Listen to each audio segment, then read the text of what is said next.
Hello students, in this video we will learn about the types of endosperm. Double fertilisation के बाद जो structures बनते हैं उसमें जाइगोट और प्राइमरी एंडोस्पर्म न्यूक्लियस बनता है। तो अगर आपने ये वीडियो नहीं देखा है तो आप इस वीडियो को देख लें किस तरह से जाइगोट और प्राइमरी एंडोस्पर्म न्यूक्लियस बनता है। इसके बाद जो भी इवेंट्स फर्टिलाइजेशन के बाद होते हैं उन्हें हम पोस्ट फर्टिलाइजेशन इवेंट्स कहते हैं,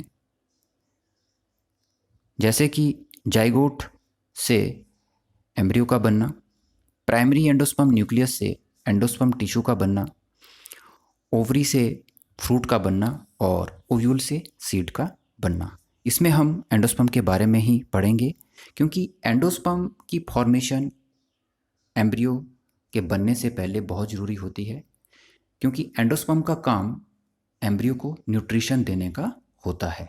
तो किस तरह से एम्ब्रियो की डेवलपमेंट होती है, based on that it is of 3 types. First one is the nuclear endosperm. This is the nuclear endosperm. इसमें प्राइमरी एंडोस्पर्म न्यूक्लियस में जो फर्स्ट कुछ डिविजन्स होती हैं वो फ्री न्यूक्लियर होती है। इसका मतलब क्या है कि प्राइमरी एंडोस्पर्म न्यूक्लियस में डिविजन्स होंगी और न्यूक्लियस बनेंगे, but there will be no cell wall formation. After that, at the end, cell wall will be formed.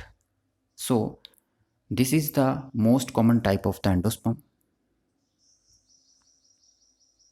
Most common type of the endosperm. And you are familiar with this type of endosperm. Coconut water, that is example of the free nuclear endosperm.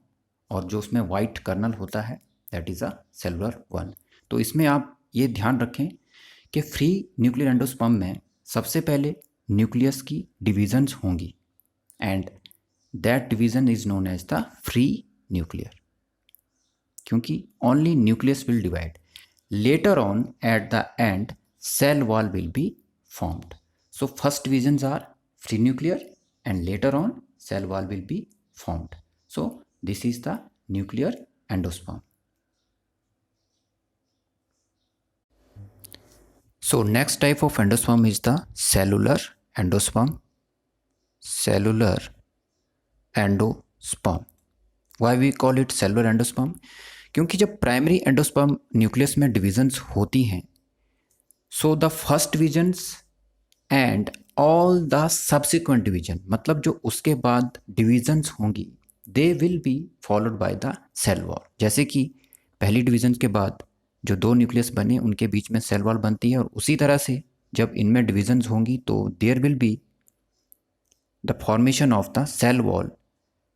So all the divisions in the primary endosperm nucleus they will be followed by the immediate cell wall formation. So that is the characteristics of the cellular endosperm.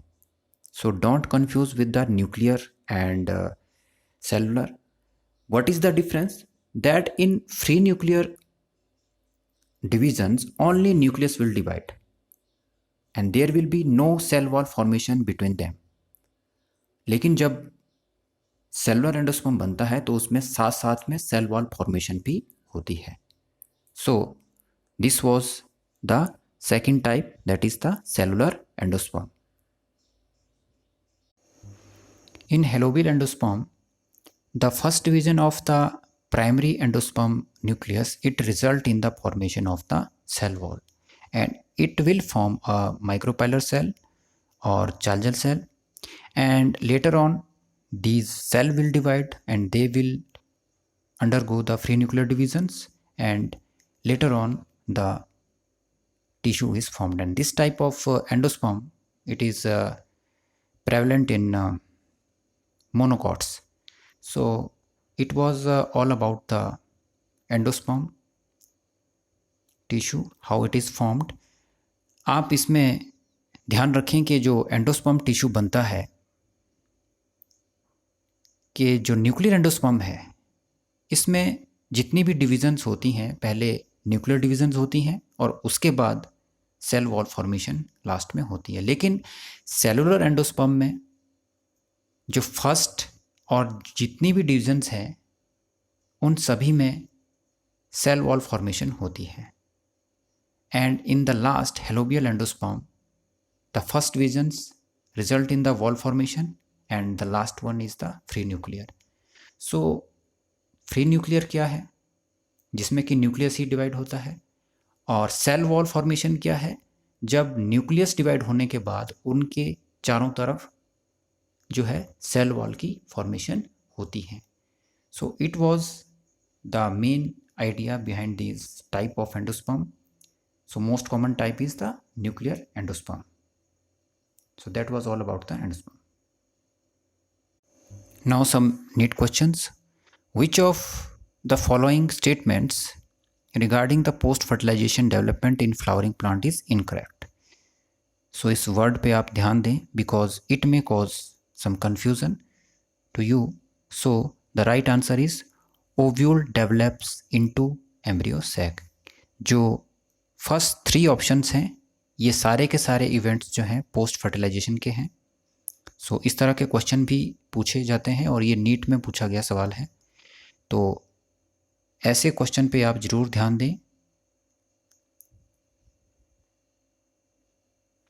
Now next question is in angiosperm free nuclear divisions occur during, किस में होती हैं? So the right answer is endosperm formation. Video को अच्छे से देख लें, उसमें ये क्लियरली बताया गया है। Third question is the endosperm in angiosperm is found by free nuclear division of megaspore, division of fused polar nuclei, division of fused polar nuclei and male gamete, division of fused synergid and male gamete. So right answer is division of the fused nuclei and polar nuclei and male gamete. So it was all about the topic endosperm. So remember that every topic that you learn, do some questions based on NEET, और कुछ ऐसे question जो आपको concept को समझने में help करते हैं, ताकि जो आपका थ्योरेटिकल पार्ट है वो अच्छे से क्लियर हो पाए। सो डियर स्टूडेंट्स, अगर आपको ये वीडियो अच्छा लगा तो इसे लाइक करें, शेयर करें, सब्सक्राइब करें, एंड थैंक्स फॉर वॉचिंग।